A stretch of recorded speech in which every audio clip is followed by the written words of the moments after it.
মামার বাড়ি থেকে বাড়ি ফেরার পথে পথ দুর্ঘটনায় মৃত্যু হলো ভাগনার।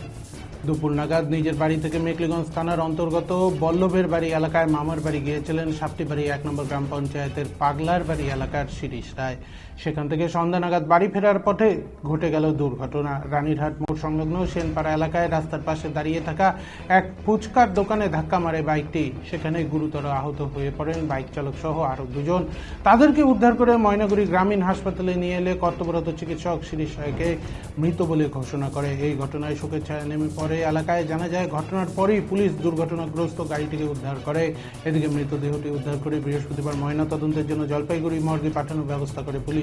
এই বিষয়ে ময়নাগুড়ি থানার আইসি সুবল ঘোষ বলেন, আমরা প্রতিনিয়ত মানুষদের সচেতন করতে পাড়ায় পাড়ায় পুলিশের কর্মসূচি নিয়েছি। মানুষের বারংবার বলা হচ্ছে হেলমেট পরে গাড়ি চালাবেন, তারপরও মানুষ সচেতন হচ্ছে না, যার জেরে এই ধরনের ঘটনা ঘটেছে। এই দুর্ঘটনায় বাইক চালকের মাথায় হেলমেট থাকলে হয়তো প্রাণে বেঁচে যেতেন তিনি। আমার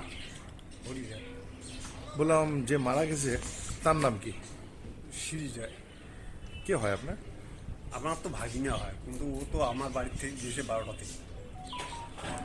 কিভাবে কি ঘটনাটা হচ্ছে একটু ওইটা বলুন। তো কিচ্ছু বলতে পারছি না স্যার। মানে ওর বাড়ি থেকে কালকে কি আপনার বাড়ি বেড়াতে গেছিল? আমার বাড়ি বেড়াইতে গেছিল। কোন জায়গায় আপনার বাড়ি? আমার বাড়ি তো নয়াবন্দরের কুচবিহার ডিস্ট্রিক্ট। কুচবিহার ডিস্ট্রিক্ট।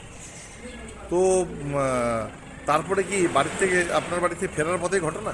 ফিরার পথে, হ্যাঁ ফিরার পথে আমার বাড়ি থেকে তো গেছে 12টাতে।